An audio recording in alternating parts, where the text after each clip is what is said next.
The doommongers say that the days of enjoying wonderful fast cars on wonderful open roads are nearly over. But then you wake up on a wonderful day like today and you find a sublime road like this, and most of all, you get a collection of amazing machinery like this, and you think to yourself, there must be some life in this supercar game yet.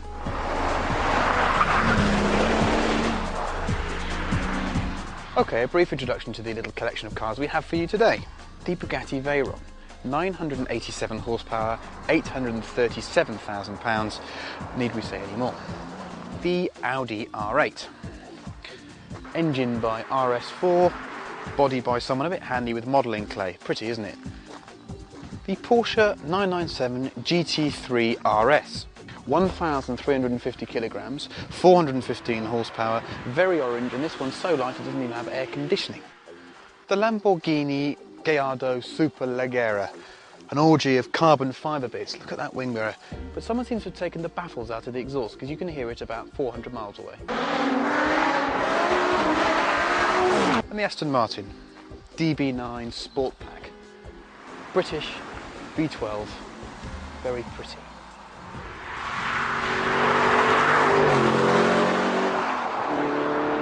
The science of engineering is supposed to be full of concrete facts. You do something to something, and something else is bound to happen. So why is it when you take a 415 horsepower Audi RS4 engine, you bolt it into a lighter, smaller coupe body like the R8, it doesn't feel any quicker? I suppose it's because mid-engine cars just do that. They're so competent that you don't feel the extra performance.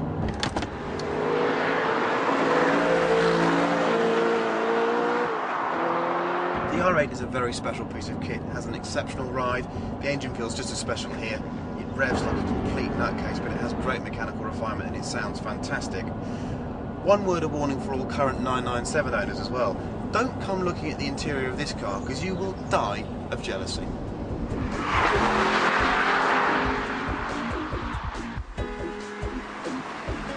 Now in this company you could be forgiven for thinking that the Aston really is the odd one out, but it has its own unique appeal. You see, it's a genuine front-engine rear-wheel drive GT, which means it's not as accurate or as pointy as the other cars here, but it will do this.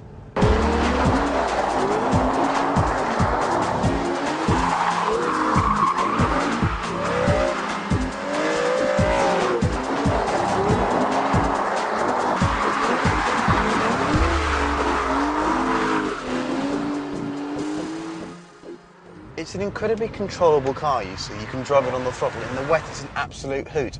It's very refined, it's very civilised, it's very beautiful. It could be one of the best cars Aston makes. It's mostly forgotten, and we really, really like it.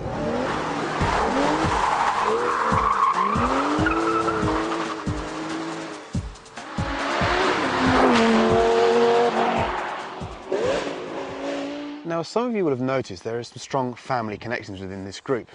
It was under Dr. Ferdinand Piech's watch at VW that he purchased Bugatti and created the Veyron project. It was also under his watch that Audi became something desirable, and also then Audi bought Lamborghini.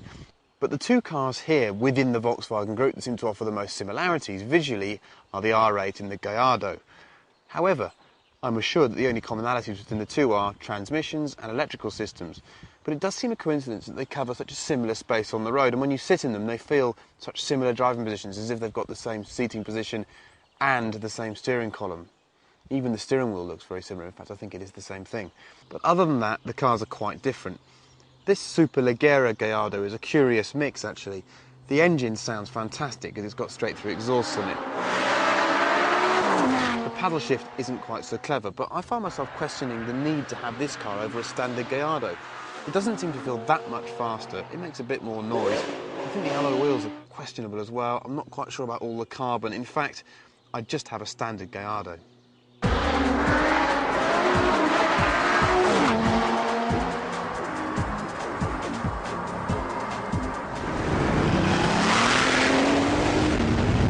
Okay, a small amount of science now, just to show you how much faster a Veyron is than a normal car.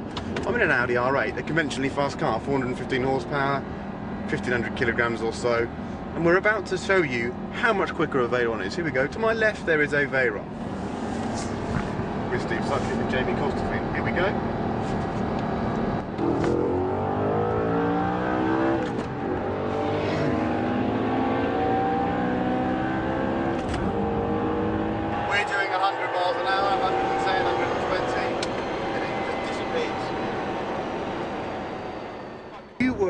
street driver out for a blast and you came away from your motorway toll quickly and saw one of those, you'd feel about 4 years old.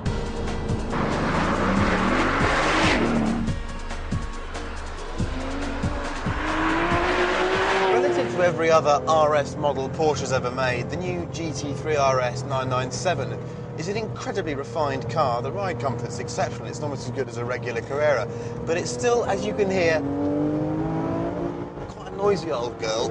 And besides, you shouldn't waste your time talking when you could be enjoying driving one of these things.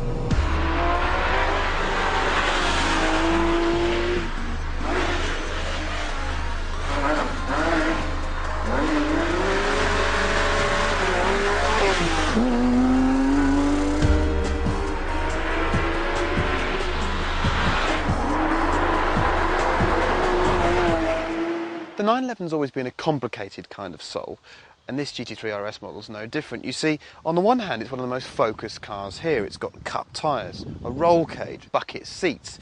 However, it's also one of the most usable because it feels so comfortable on the road. It feels like it never stopped working for you. It feels like it would work every single day of the year. This car's got a couple of problems. The first is that it's got no air conditioning, which is a bit of an issue, and I can see no reason for the weight saving at all. I mean, if you're that worried about your lap time around the Nordschleife, learn to drive it fast is what I'd say. But it is a fantastic road and track device. It's just so fast, it's just so competent. The ceramic brakes are a real bonus as well. You can feel the extra ride quality because of the unsprung mass.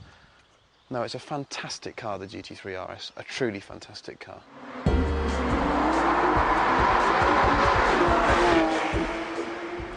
There are no winners and losers in this test. They're an exceptional bunch of cars that do exceptional things. But the Veyron stands above them all because whereas they all have their small victories in small departments, the Veyron renders all of those slightly irrelevant because it does everything better than every other car. It's faster, it stops better, it goes round corners better. You could accuse it of being a little bit aloof, but so what? It's an engineering achievement. Bugatti set out to create the ultimate supercar, and it has created the ultimate supercar. The Veyron doesn't really do oversteer and understeer, it just goes, it does, it goes round corners, it goes down straights, it stops. It does it in comfort, it does it with, I think, considerable style. It is, I think, the most incredible motor car ever made.